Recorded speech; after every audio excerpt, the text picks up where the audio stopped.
We are right on time. Woo! Oh, thank you. Thank you so much. You're welcome. No, I'm not gonna wear a drink. Yeah, it's hard to see you. Rub that pretty face. I know, it's gonna obscure the money shot. Yes. Absolutely. Yes, and anybody that's here, please, you guys can. This is for me. This is an interactive panel, so come on closer if you'd like, or stay all the way back there. Either way is fine by me. Hopefully my voice projects. You, sir, you can hear me, right? Clearly. There we go. That's the important thing. Good morning. Thank you all for coming to our early bird special of Fandom Over 40.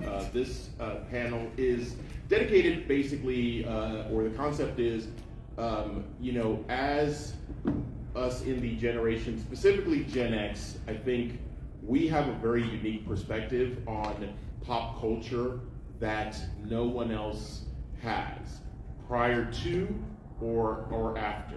I think we were the guinea pigs of, what modern pop culture is. We were spoon-fed a lot of content and just sort of like what's out there now and what's getting rehashed now and stuff like that. So I think actually this is the purpose of this discussion is exactly that. So with that being said, my name is Mo. I'm DomiNYcanKnyght cosplay, but I am also a lifelong geek, and pop culture geek as well, and I will let everyone else in the panel introduce themselves and just tell us a little bit about, yourselves and stuff. This way? I guess I have to go first because I've sat on the end. Hi, I am Kari Sampson. I go by KJS Cosplay on Facebook if you want to find me there. Also go by Roroni KJS. That's usually my screen name whenever I get a chance to choose a screen name. And I've been in fandom in some way, shape, form, or fashion since probably 1976. I guess. Definitely since 1977, because Star Wars. And anything else we need to know about me? No, we can move it along. All right. You're good. Hi, I'm Rachel Ash. I am Rachel Keys on Instagram, which is where I do most of my geekery. And I'm mostly a cosplayer, but I have been into all the stuff since I was little. My dad and I used to mostly I did Star Wars for myself, but he was into Indiana Jones with me. And then, I don't know, all the stuff. I was encouraged, we did video games, we did all the stuff. I don't want to go into all of it because it would take so long. So, but ever since I was young, we've been doing that. All right, my name is Chris Cowan. I go by Savior School Dropouts on Instagram. I don't post much because I'm old and I don't understand social media. Here. Fair. But I've pretty much been spoon-fed. I was spoon-fed Hasbro. Into all related Hasbro properties all throughout the 1980s, and then in the 90s comic books. It's my main nerdery. Morning, everyone. My name's Elise. I guess my Instagram handle is Snuggy Mouse. There's a long, stupid story behind that name, but I'm stuck with it now. I probably started my first cosplay event when I was 6 months old because my parents were involved, or still are involved, in the Society for Creative Anachronism. So you dress up in medieval clothing and you go beat each other up with sticks and armor. It's a lot of fun. But I'm a second generation cosplayer because my parents were doing, well, they just call it costuming, but now it's cosplay back in the 60s. So I've got some fun, cool old photos of my parents in costumes, which is fun. Hi, my name is Randy. I go by Harlock19 on Instagram and Infinity Doom on Facebook. I would say my fandom started when I first saw this thing called Star Blazers.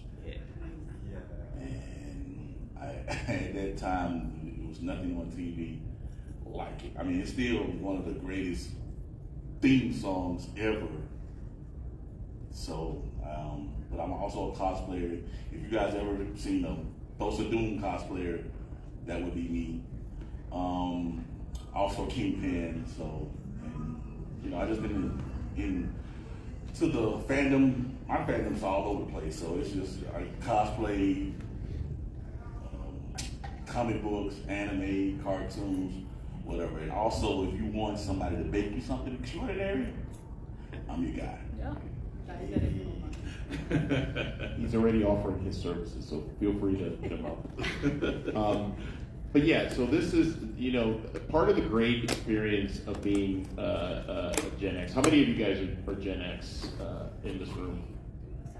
Perfect. Even if you're not Gen X, it's cool, but I think there's a very unique perspective for us being of that generation, because think about all the modern fandoms and all the modern, things that are in the zeitgeist of popular culture, and think about when they were created and around what time they were created, and guess who was right there?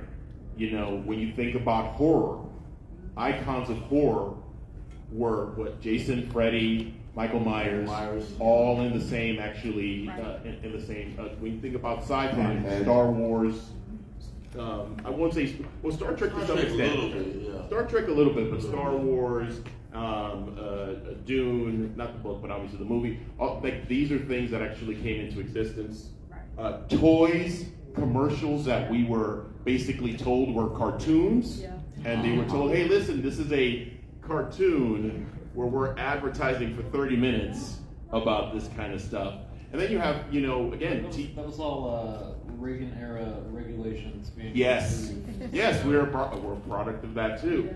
And then actually, so the fandom runs, and TV, Alf, and Growing Pains. Don't forget you learn life lessons from those too. Exactly. Yeah. Who here has not watched a very special episode of blank?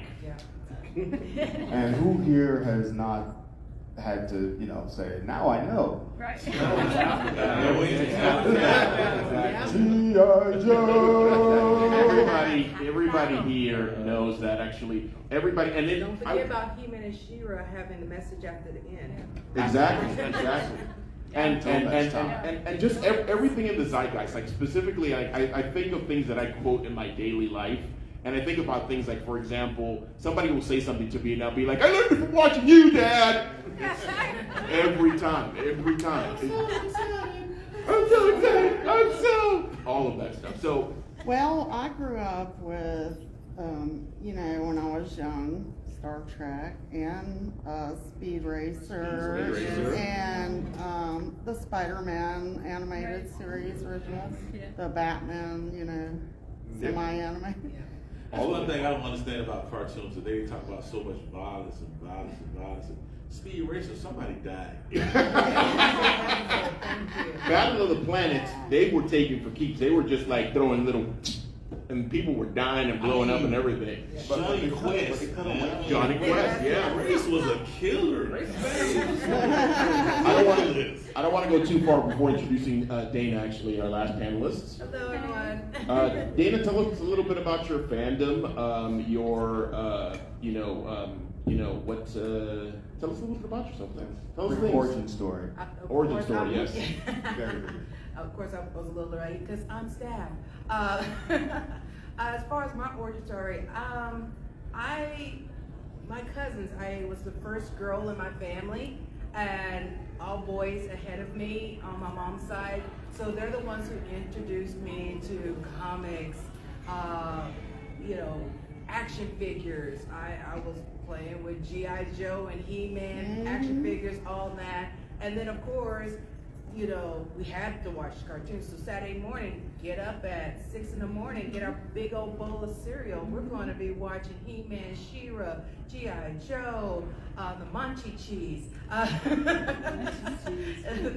the Care Bears, all of that. We're going to be watching until noon when it changes for the adults. So I grew up in all those fandoms, and all of it was like, Fraggle Rock, all that kind of stuff.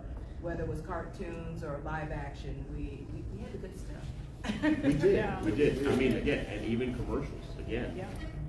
See, he likes it. Yes. So Mikey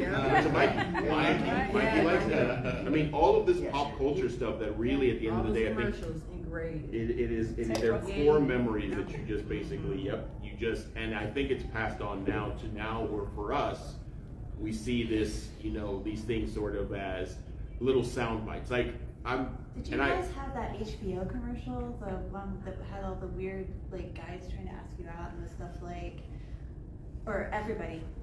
Worst things that you could do on a Friday night would be like, and I don't eat meat because I'm a veterinarian. And like, no, am I the only one that like experienced that commercial? But that's like firing off some stuff. Yeah. Well, I didn't have HBO either. It was like back when cable had to advertise itself to try to convince you to buy it. So like, There's no commercials. Yeah. yeah. Well, back then it didn't. Yeah. Yes. You remember those milk commercials? The one. Oh, I'm a nerd now, Yeah. but I'm gonna go ahead and I'm drinking milk. Yes. And blah blah. Everybody had the milk mustache Yeah. in every commercial. Yeah. Every celebrity. And then you learned it wasn't milk. It wasn't. Yeah, it wasn't milk. Is it blue? It's Probably. blue. Maybe yeah, but I'm thinking more about the one where there was always a quintessential sort of hot, either jockey or whatever, or cheerleader, and then it was a scrawny kid, Yeah, that drank and they would be milk. like, "You don't like me now, but I'm drinking milk, which is full of hormones and blah blah blah blah blah blah." And before you know it, then they were huge and jacked up, and Come back. You drank a lot of milk, didn't you, sir?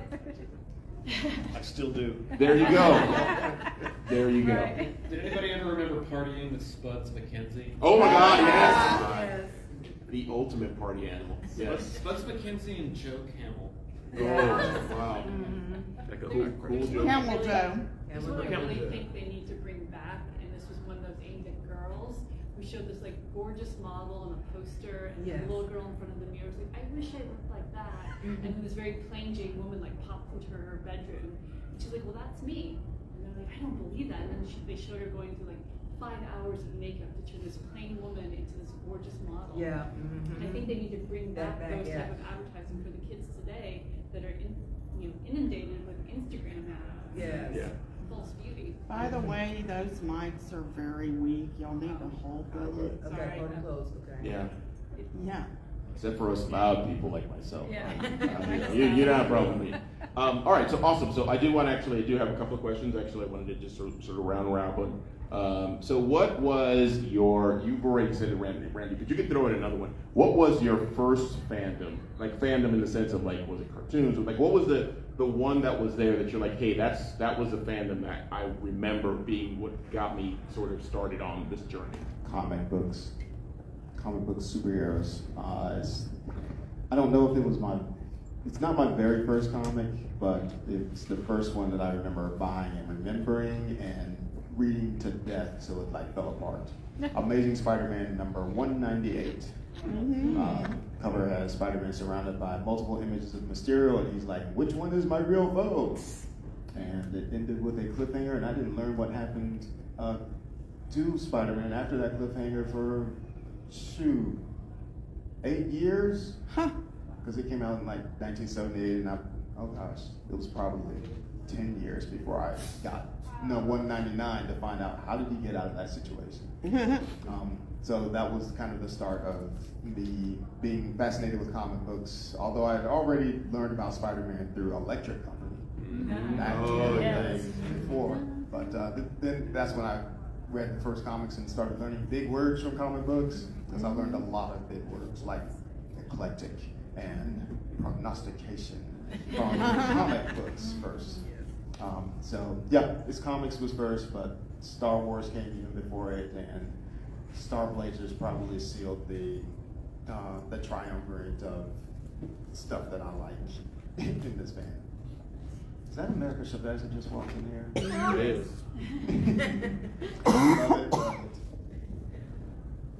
Love it. Disney. I am a Disney super fan to the point that one of my more recent like weird examples is when Princess and the Frog came out and Tiana smiled in the previews. I was like, that's Jasmine's smile. So like I looked and it was animated by the same person. So like I obsessively watched it. My poor parents, when Lion King came out, I watched it. I was not the young by that point, by the way. But I watched it to the point that like I had the movie memorized, and when I was bored, let's say in the backseat of the car, I would just speak through the movie, the whole movie. line by line. Yeah, Disney, I loved everything. Every single thing. I wanted to be an animator. I obsessed. I'm also autistic, so like I have my like special interests, and that was my first one, and it was Disney. So. For me, it was a combination of Saturday morning cartoons and The Princess Bride. Like back before you could get your movies from the internet, VHS cassette, they were expensive. So we had four. We had The Princess Bride, and we had Top Gun. We were like the two that we were allowed to watch. I don't know why my parents let us watch Top Gun. We would borrow the DVD or the VHS player from a friend, and then we would Put the time with one next to the other? no, we would we copied. Yeah. Not that we would do anything illegal like that. No. Never. You have to have a backup copy. The number of movies we had was astronomical because anything we rented and liked, we kept. How about recording off the television and pressing pause? Oh, we commercials. Yeah.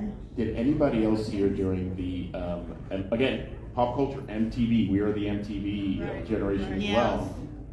Beyond, doing exactly that with music, having your nice little cassette ready at the ready when the radio was gonna shut up, DJ, shut up.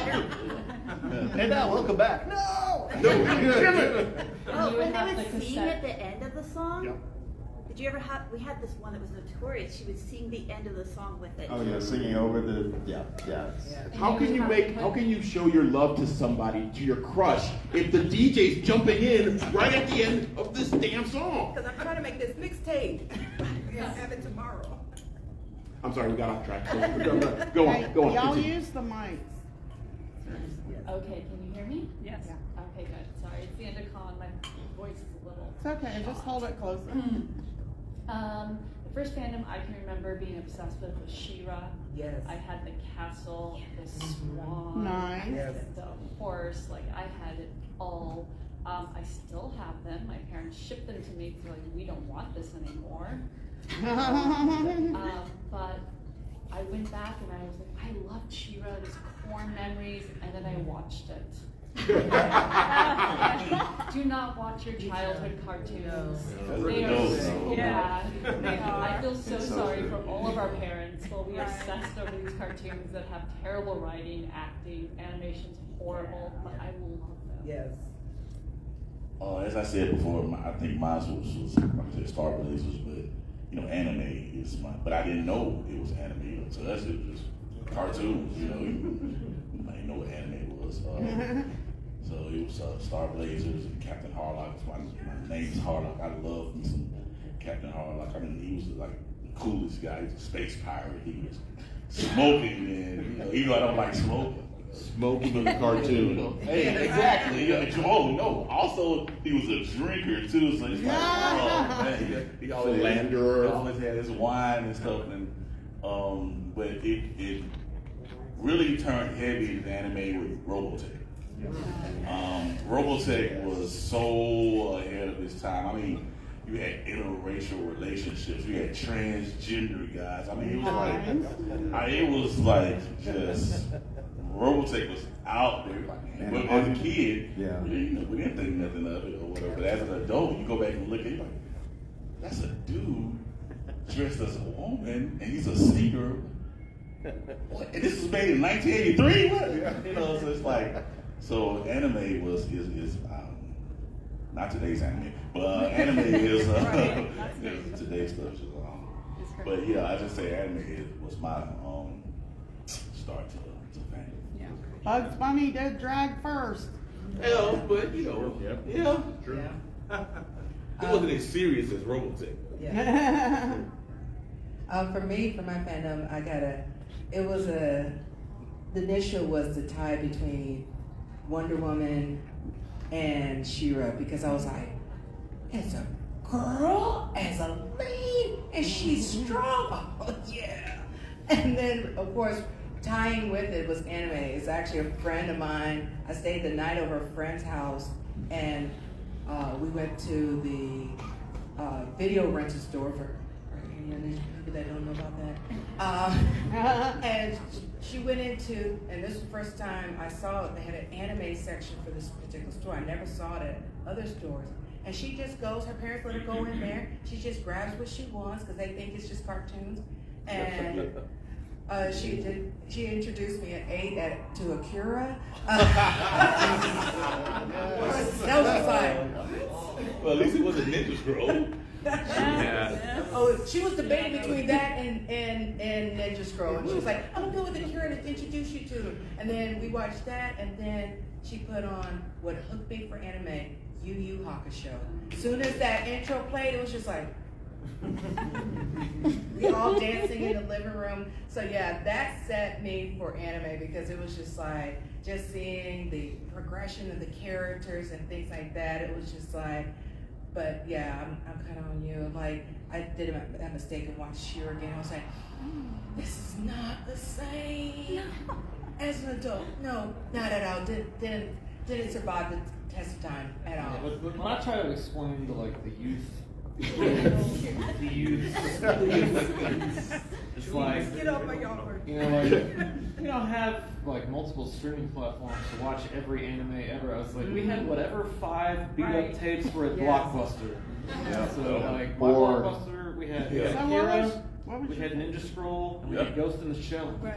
Yeah. Right, Yeah. yeah. Or if we were particularly well hooked up, we had somebody who got a 3rd generation VHS copy from some Laserdisc in Japan, which had the commercials even. Nice. And Yeah. it was completely untranslated, and we loved it. Yeah. Or we sent a check to some dubious source online. Yeah. And we got a VHS mailed to us. I think I was always successful. I always got a VHS mailed to me back. And it was whatever quality you got from that. Yeah. Sure was. Yeah, for me, actually, my first fandom has to be, it's probably a Battle of the Planets, which again, going back to anime, that was the, like, I found that cartoon, and I remember having I'm gonna dislodge another core memory for you guys. I had a Pan Am plane, and the wing fell off of it, and so it looked like the bird that Ken would use, and so I would walk around flinging that around at people and stuff. And so that was sort of my introduction. I had no idea. My mind was blown when I saw that. And then they started in with things like He-Man and Thundercats and Voltron, all of this stuff, and I was just like, they had my money, or my non-existent money, because I wasn't making money at the time, you know, which then actually brings me to the point now that actually now our generation, guess who again, they're peddling this stuff to, because we have all of this new content now that's like basically, hey, you like Transformers? Guess what? We got 8 more movies of that stuff. You guys want to see that, don't you? Yeah. Don't you? Yeah. Well, Good. we have the money. Not really. Yeah. Exactly that. That's it. And we are the producers of the new content. Well, that's true. Sometimes, but that's the point I'm trying to make, is that now we are again put in the position of being like, now we do have money, and now, you know, the content that's being created, a lot of it is either being, you know, re-exploited, rehashed, and sort of like we have had in the last 5 years, what, a new She-Ra, a new Voltron, a new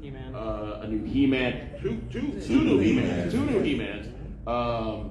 Power Rangers. Power Rangers, exactly. Well, Power Rangers, I feel like Power Rangers and Teenage Mutant Ninja Turtles have never left. Yeah, that's like Scooby-Doo. They're in perpetuity. They just continue to just like, and I don't know how, but they keep going. Good for them. They go for every generation. Yeah. So I do want to ask actually another interesting question on here. So what is the fandom that creeped you out the most growing up? Which fandom to this day maybe gives you the heebie-jeebies? Not to this day, but at first it certainly did, and that was cosplay, which is really ironic now, because the only reason I come back to these conventions now is for either to do cosplay or see people in cosplay. And the other thing that I came back to conventions to do was miniatures gaming, something else I always thought I was too cool to do. So the moral of the lesson here for you kiddies who might be under 40 and attending this panel of us grizzled folks is keep growing and changing, because what you hate at 20, you might end up loving at 45. Right. And vice versa. Skip me, come back. Weaves. Weaves creep you out? Okay. No, I grew up like hardcore like Star Wars. So like up until maybe like 5-10 years ago, I was just like, Star Trek is trash. Oh. Keep your optimistic future out of my long time ago. Wow. Ladies and gentlemen, we're gonna close this out because apparently. Yeah. What happened when Battlestar Galactica came? I never got into that one. Whoa. I watched the miniseries, like the reboot, like miniseries, and I was like, and then I'm like the baby Gen Xer, so like it was off TV when I was a kid. I did have Greatest American Hero. Yes. Oh my God. Like Battlestar What happened wasn't to even you? playing around here. Although like V was off air by then. The Buck Rogers? One animation series I forgot to mention earlier, around the same time as Speed Racer, was Fantastic Four. And that one just blew my mind. It didn't creep me out, but it blew my mind, you know, Mr. Stretch and But no Human Torch. Storm and all. I wouldn't say I was creeped out necessarily, but it did get me banned from watching anime. Because, Wow. So it took me about till I got into college that I could start watching anime again. I made the mistake of watching Vampire Hunter D. Oh. As a little kid, and my mom walked in and she just lost her shit. And no anime for me until like Sailor Moon came out. Wow. No anime. It's funny that you said it about anime because mine is anime too. It wasn't a creep out. It was just I would say an opening of the door to a subgenre of anime. We watched this movie called Wicked City. Oh, God. Oh. Yeah. So I will tell you, I still have actually on my phone a GIF of a scene from that anime. You're free. I'm telling you, man, it is not for the faint of heart. Trust I me, mean, you can put in a lot of context in there, no matter what it is, but yes. Trust me, I know. I mean, if anybody's seen Wicked City, yeah. So, but I mean, like I said, the first time I saw it, it creeped me out. But then I saw other like Legend of the Overfiend, which took it to a whole nother level. But as an adult, it's a whole other genre of anime, and I understand that it wasn't meant for kids. I don't know why they had that at Blockbuster. They didn't know any better. Yeah, clearly they hadn't seen it either. So, this is a cartoon. It's just Wicked City. Yeah, Blockbuster has so many movies that kids should have not been able to read, but they didn't care. Nope. As long as they made that money, Yep. and you turned that movie in late. Be kind, rewind. $99 fee. Right. Or lose that cassette. Oh my God. The one that freaked me out, and it was just said, it was, of course, on TV, and I'm like, oh. My friends was like, yeah, let's go check this out, and it was V. And I'm sitting there as a kid, and I was like, what the? Which part? When you See now, face peeling? Yeah, the face peeling. The baby guy. interesting about V, I wasn't creeped out by V, but my parents certainly were. They started paying a lot more attention to what I was watching and reading. It made my teen years a little bit rough. Yes, mine did too. It was between V and then that same day my cousins had me watch Nightmare on Elm Street. Yes, And they came back after going out and they found me on my headboard like this. Yeah, like They were like, you're gonna watch this with us? Okay. Oh God. You didn't want to go to sleep, right? I Because know. then Freddie come get you. Exactly. That's why I was sleeping on my headboard like this. Yeah. But it's funny though, now they're taking like, if you notice they're taking like some of our cartoons and kid stuff and turn them into horror movies? Yes. Yeah, Winnie the Pooh. Everything now Winnie the Pooh, a horror movie. And I saw one the other day. It was The Grinch? No, it wasn't the Grinch. Who the It was, Winnie what the was Pooh? the show we watched? Banana Splits. Oh, Yeah. They turned Banana Splits into a horror movie. What? Don't freak me out. Banana Splits is a horror movie. Out of hand. I don't know about that crossover. Those puppets So, are do you guys remember Garbage Pail Kids? Oh, yes. yeah. The cards we were not allowed to own. They scared me so bad. Like as a kid, it became a big thing, of course, as a reaction to Cabbage Patch Kids, which were honestly already a little creepy. Did you watch the movie? The Garbage Pail, I did actually. I don't know why, because I was terrified of Garbage Pail Kids. Yeah. And in fact, the ones I wasn't terrified of made me literally gag. And but I did. I watched the movie and I was terrified of Garbage Pail Kids. There was like the Piranha Plant one that actually had like bones sticking out of its teeth, and there was like they were really violent. And I was like 7 or 8 years old at most, because I remember the house I was in when this was happening. And yeah, I just found them honestly terrifying. I was fine during the day, and then at night I'd just be like, they're going to come and eat me. Was that animated? No, they were baseball puppets. cards. Yeah. The movie was actually live action, like live action. But I They mean, were like the collectible trading cards, but they were like stickers. or stickers. Yeah, I saw the stickers, but I didn't Yeah. know what else they had. Yeah. But yeah, when they made the movie, I don't know why, but when they made the movie, yeah, it was live action with puppets. You needed to Yeah, if you- your ears. Yeah, if you have not seen this movie, seek it out, because it is a level of trash that is. Oh, yeah, I was not. It is hours. Yeah, if you want a good time in a bad way, or a bad time in a good way, whatever, you can go ahead and do it. For me, Creep Out actually maybe has a bit of a different sort of thing, because I grew up very scared of everything. So when I reveal my first sort of Creep Out, it is probably going to be received with a fair amount of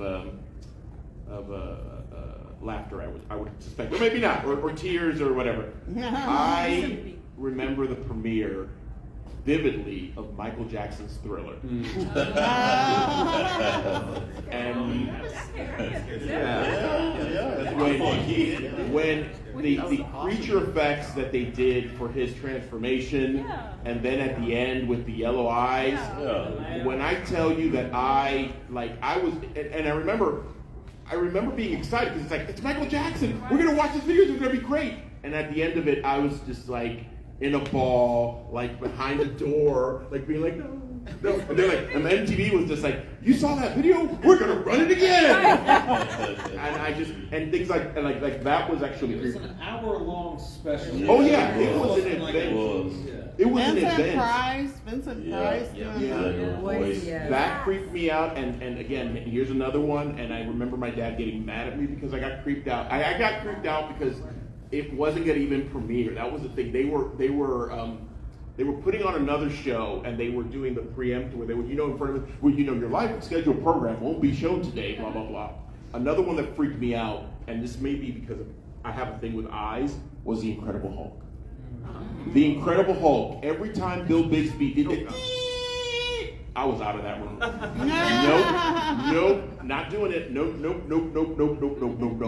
I was freaked out. I love watching that show, but there was something in that intro that always creeped me out. There was that great theme, but then they showed the flashes of the X-ray skull during the opening credits, and that always kind of gave me the heebie-jeebies. I just pushed through it because I wanted to see the show. Those eyes did it. But, Sad end credits though. oh yeah, the sad, lonely man. Oh yeah, the Lonely Man. The Lonely So Man. sad. Yeah. I just remember now, thinking about Years of the Scared Me Kid, Howie Mandel's character of the Fred Savage movie Land Monsters. Oh yes. There's some deeply, deeply disturbing stuff in that movie. Oh, the kid, not even him, the kid, the guy who was running the thing. Like he was dressed up in this little boy suit and whatever, and he was like the big bad of the movie, but Fred Savage has to like, you know, whatever. That kid would get the fuck out. It took me years to watch Labyrinth because of the goblins. So like. Sure, it was the goblins that kept you away. Sure, it wasn't. David Bowie. David Bowie's Goblin King. Goblin King. Yeah, it's Goblin King. Yeah. I never got to that part. Wow. Every time I say Goblin King, I'm just like, and they're packing. I'm just like, good job, man. Good job. Oh, and I did have one more actually. Dark Crystal. Dark Crystal was scary. It was original. I did have one more, and actually, I really wish I had had time to put together like sounds of our generation.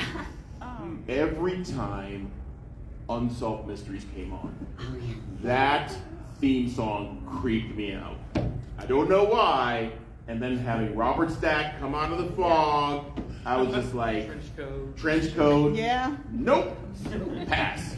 We also, this is like John Luke weekend at MomoCon, which is amazing. So happy they got PTSD from his like shows of like, and he even talked about it in his panel yesterday, like people dying and like the creepy characters they made, like that giant balloon. Secret of the Nymph. Oh, Yeah. Secret of the Yeah. Nymph. Oh, The gosh, Great yes. Owl. Scary stuff. It's all creepy. Anybody else want to share their creepy things? I mean, I shared the Incredible Hulk. Come on, give me something. X-Files. X-Files, all right. Our cheap ass from Attack of the Killer Tomatoes. Tomatoes. Okay, so The day after. after Attack of the Killer Tomatoes, my dad was able to chase me with tomatoes for months. Oh. Like he literally would chase me with the tomatoes through the house. Just so you know, I'm with you. I understand the pain. I'm sorry you had to go through that trauma, Rachel. Howard the Duck. The original Marvel movie. Oh my God. Howard the Duck.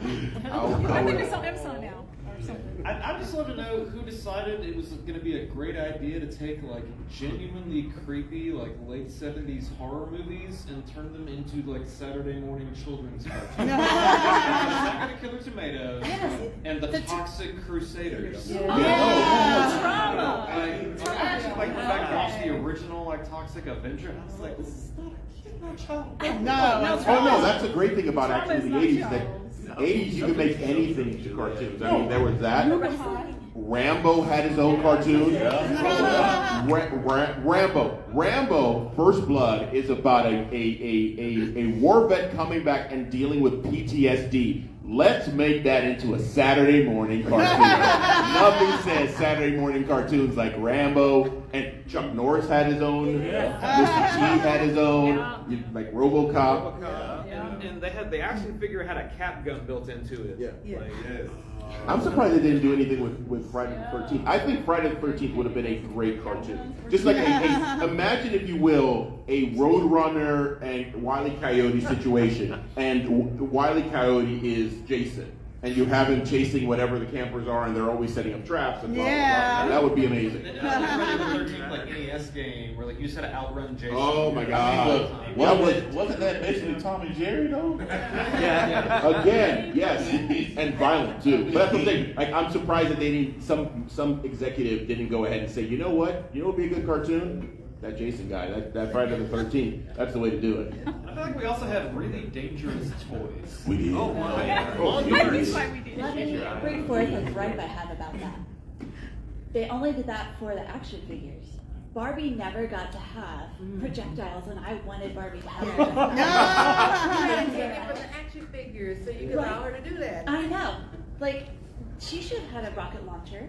Yeah. But the 90s did have sky dancers, and you could shoot those into your favorite guy. I need to mention dangerous toys because, like, less people than I thought remembered this. The Cabbage Patch doll that would eat the little, oh god, it's quite the Cookie or snacks. something? But then what ended up happening was people's hair. It was just a motor that kept going. Oh. And their hair would get caught in it, and it was like a whole thing. And I thought more people remembered it because it like traumatized people, but like it was on the news.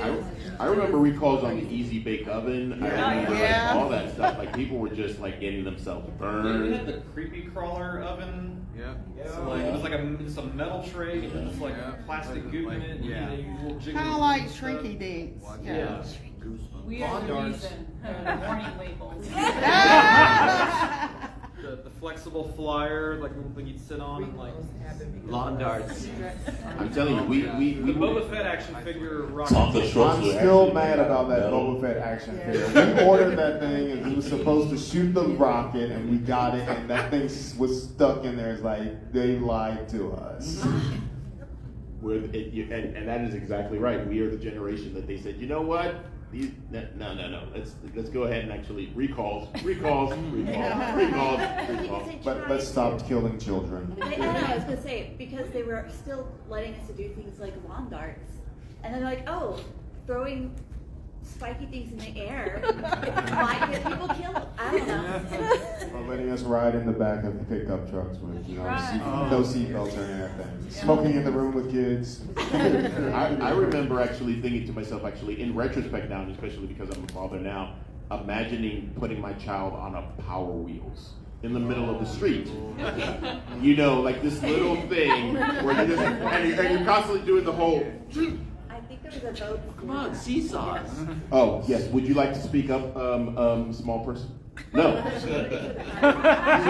want a Power Wheels? You don't want a Power Wheels. Trust me, you don't want that in your life. When you hit that lever, it just goes swerving. Right? That's what those like bird and lime scooters are so popular now. Is because they're like grown-up Power Wheels. Yeah. So you can live out that fantasy like Power Wheels and home from the bar after. I'm sure that's not a Bugatti because I think that's what that is. I feel like people who buy that. That's what they're doing is living their Power Wheels fantasy. Yeah. Mo, I think we're down to about 15 minutes or so. Yes, we are. Go through these questions. Yeah, I mean, like I said, this is a discussion. I like panels to be a discussion and not necessarily, because we're not experts and everybody has their life experience and everybody's gone through the traumas, and it's great to commiserate in a room with other people who have gone through this trauma. Yes. We could all stand up and just, sort of like Alcoholics Anonymous and be like, yeah, my name is, and I was, and I lived the 80s. I was addicted to Transformers. Yeah. Is there anything nowadays that those darn kids are doing that you're just like, I don't get it at all? Fortnite. I mean, every generation has. What did you say?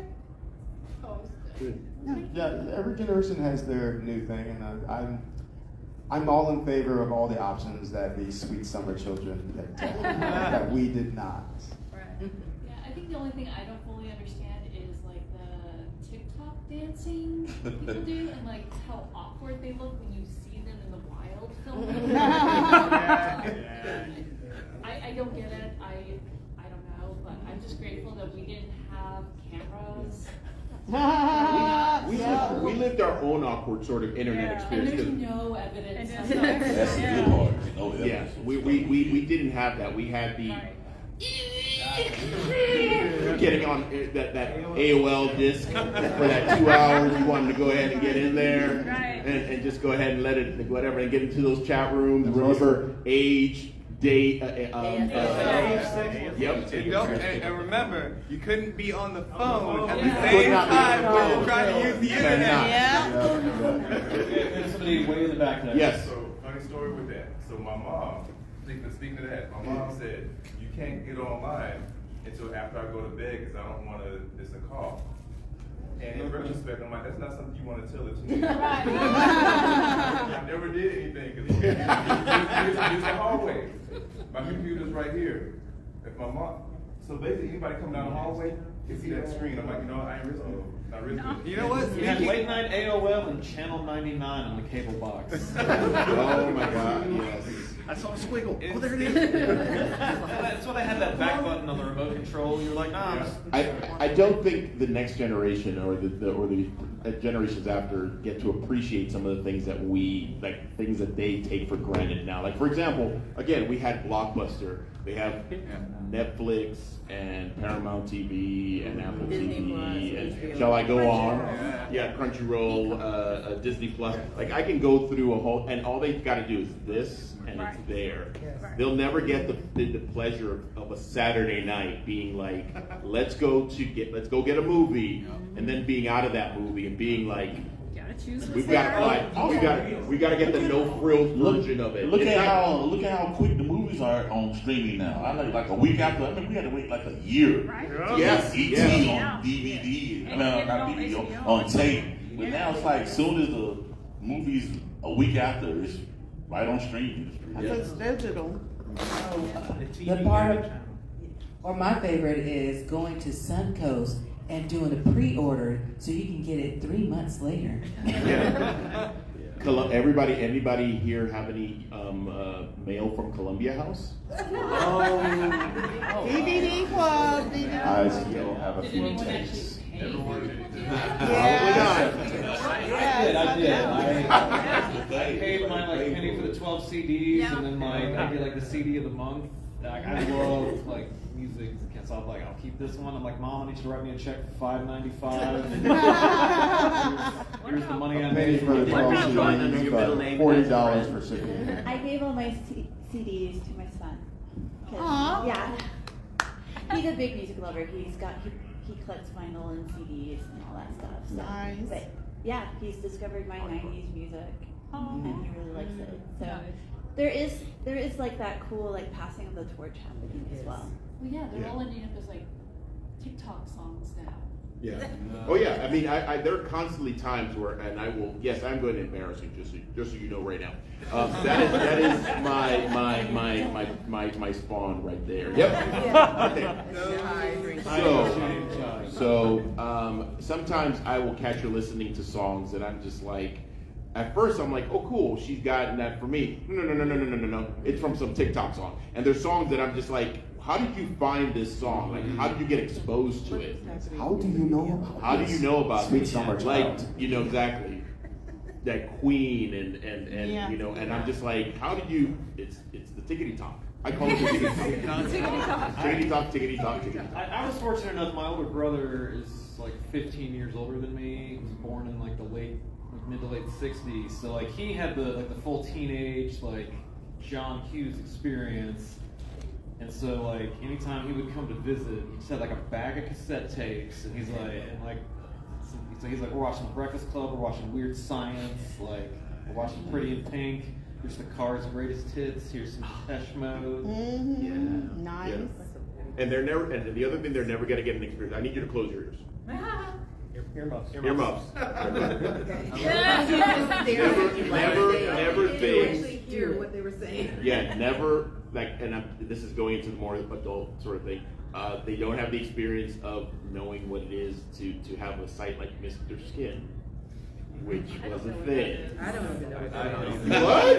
Me either. Lemon party. Scratch that. Forget everything I said. Mo's telling on himself. I'm just saying. We are in the age of the internet, and I'm just saying again, being on that AOL to that gentleman back there, his point. You don't want to be on the internet actually waiting for something to download on a dial-up. That's not the way to live. That's not the way to live. That's not the way to live. That's the way to die. That's another panel, Mo. Oh, we will. Yeah, we'll do this again. We'll be over 40 after dark. And that's one thing with the whole computer thing.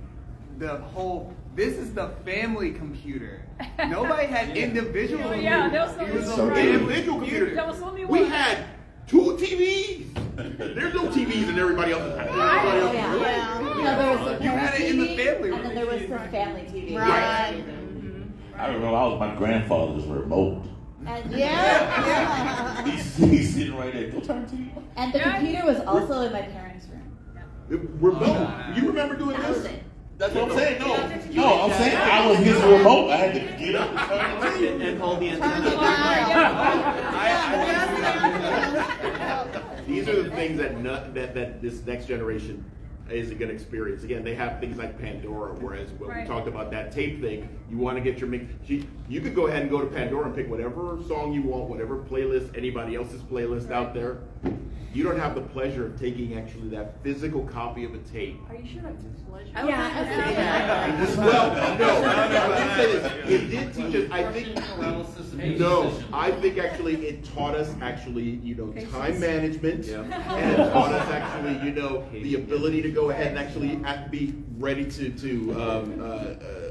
shuffle and move whatever you needed to do. Yes. I mean, Be ready at the recorder. 3, 2, there. I think And there was reflexes too. Yeah, and those reflexes, and you gotta press the 2 buttons. Yeah. We have a fancy tape-to-tape dubbing thing. You hit the one button and it's the whole tape got copied. Yeah, I had one of those, and it would do it at fast speed too. Oh yeah, high speed. It was hilarious. Really? Oh, it was so fun to listen to tapes at high speed. Yeah. That was fancy. That was fancy. Yeah. I think my most shocking, I'm old moment was when I was training some new hires at my job, and one of them came up to me and he was like, "How did YouTube work over dial-up?" Oh, you sweet summer child. I do remember when YouTube first started. But I was just going to say really quickly, I love that kids don't have to do that. I'm going to be honest. I love that I can go on, whichever is your preferred, Spotify or Pandora or YouTube Music, make a playlist for somebody if I want to, which I've done, based on songs that are on a theme, and share that with somebody, which is how you make a mixtape now. Mm-hmm. And I love that my kid has Crunchyroll, and I would have loved having Crunchyroll when I was at the age. Oh gosh, I mean, that's so much better than sending texts to random people on the internet. Or getting only 2/3 of 3 VHSs and watching them out of order because you didn't know that Fooly Cooly worked. Yeah. Well, exactly. Or renting every part, going to all the Hastings in an area and finding every bit of Ranma you can and trying to put the whole series together. I don't regret it, and plus now I have access to all those things too. So I'm living the dream right now because the internet was always my image of heaven was having access to everything. Right. Now I have that. So. Right. Until they take it away. The only down part is that, I have all those damn Dragon Ball Z DVD tapes. Nobody What am I gonna do with it? eBay. eBay. You don't want to keep it. Cost for the ship the thing. It's the sell. Yes, yes. The real collectors want them even if they don't play. Oh, you too. Hey, I wanted to mention something. Sorry. I wanted to mention something. They were talking about Dark Crystal and Labyrinth earlier. Yeah. There are some things at the Center for Puppetry Arts. Yeah, I don't know if y'all know that's here. Mm-hmm. And they also have a lot of the Muppets and stuff like that. It's really cool. Yeah, no, it's actually really awesome to go ahead and get terrified a second. In your face and have it right there. And be like, but I mean, when I said about actually that they won't have that experience, is that I will say that in its own way, it helped form who we are and what our expectations are and how I think it made us craftier and it made us actually be able to work around certain problems that I think having the access right there doesn't give you. And I think generationally, and then this is going to be my soapbox old man thing, is I think actually having access to everything, it takes away from being able to resolve the issues by, thinking through it, trying to work around certain things that you can if it's right there. They don't have whenever it's a father, having actually a teacher say, hey, this is a book project that they can go to the internet and get and actually literally plagiarize versus Encyclopedia Britannica. Yeah. Yes. Yeah. You know, like that kind of stuff where you had to basically, no. You had to crack open that those couple of volumes and get your information from there. That kind of stuff. We had Reader's Digest that you could like pull up and get the abridged versions of and copy out of that. So it's not that we couldn't cheat back then. It's just it was a different method of cheating. It was still hard. No, but I'm saying actually, but you still had. I'm just saying, I can do it from my phone right now. Right this very second, versus actually, hey, I got to go to the library and get a book and stuff like The that. next generation will be like, oh well, I had to go to Wikipedia to write my essay. Yeah, it wasn't zoomed into my brain. Yeah, and the new generation can come and be like, well, I had to go to ChatGPT. Chat GPT. So it's like there's always clicking buttons. As a teacher, I can tell you it's Chat GPT now. Yeah. Oh, cool, great, wonderful. Yeah, that's gonna be great. And then actually, the other things actually that we learned also is, as kids, that now we are deprogramming ourselves from. Like, for example, I think there's this joke that comedians make about, getting into cars with strangers, and we have Lyft and Uber. Yeah. We're doing exactly what our parents told us not to do. Yeah. I'm telling you, if an Uber driver comes up to my house and he could be in a van that actually has free candy on the side, I'll probably still get in it. With no windows. I've actually gotten in an Uber that had free candy in the bag. Yeah. I'm gonna start like putting that in the comments. Like, where's my free candy? You know what I'm gonna invest in a van to do exactly that. I'm gonna buy a van, put free candy on the outside of it, and I'm gonna be a Lyft driver. There you You're going to jail. For what? Tell me what laws I've broken. None. It's gonna say Lyft in the front, and it's gonna be like, and then I'm gonna make sure that I look as creepy as possible. I would take you on your way so fast, it ain't even funny. Carl, I'm your driver. I wonder how The John, yeah, and a squeaky voice, and then just sort of like high pitched, be like, yes, come in. I wonder how many Lyft and Uber drivers are freaking out with people getting in with gear and stuff. From like In Atlanta, probably not. They're used to it. Yeah, they're used to it. What about the conflict of being told don't take candy from strangers, but we go trick or treating at a stranger's house and getting random candy? I mean, that's really razor blades. Our parents used to check their candy though. Yeah, parents used to check. I mean, you used to check their candy. You don't see it too often nowadays. Kids don't trick or treat like they used to. What is trunk?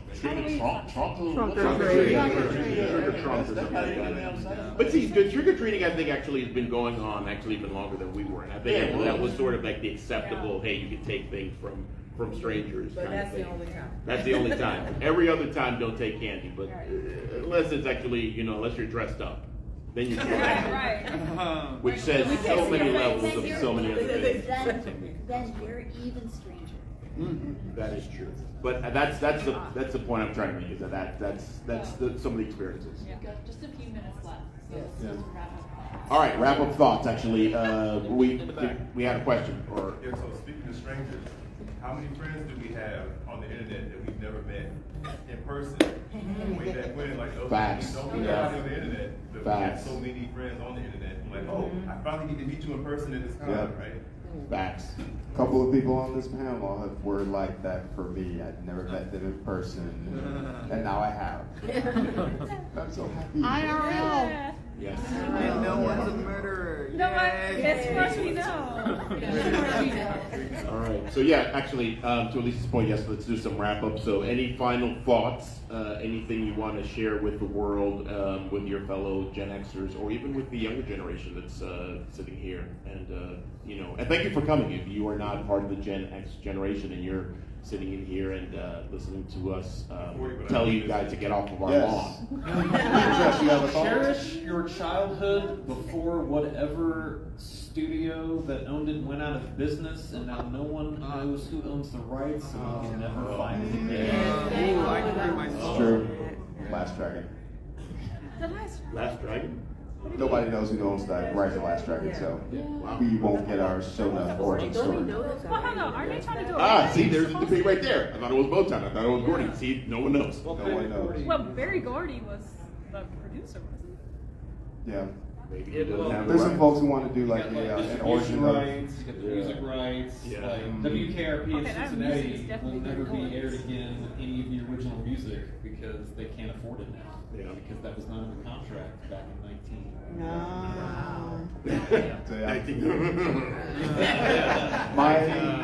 My advice to the younger generation, listen to cherish your childhood before it just gets lost, but also be open and willing to change, because what you don't like at your age, you may absolutely end up loving at our age. It's true for me, and I'm sure it's a little true for the rest of us as well. As a teacher who is constantly working with teenagers, listen to the younger generations. They're pretty awesome, actually. I love what's coming up under my purview. So just be open to who they are and what they're telling you. I would just say keep an open mind. All of our fandoms that we grew up with and cherished are either already been made into something new or they're going to be made into something new for the next generation. Don't immediately hate it just because it's not the original, and just treat it with an open mind. Like, I love She-Ra, it's terrible. The new She-Ra, awesome. Yeah, exactly. But it took me years to actually watch it. Like, that was grumpy. I would say just don't be afraid to like what you like. I mean, because if your neighbor or your friend doesn't like anime or doesn't like this certain cartoon or TV show that you like, don't feel bad that you like it. Still watch it, enjoy it, and just be you. And then, different perspective of the whole YOLO thing. Just enjoy yourself, like everyone else is saying. You come to this con, experience it. Sometimes you have to go without friends. You don't have to have your friends in tow. If this is something for you, go by yourself.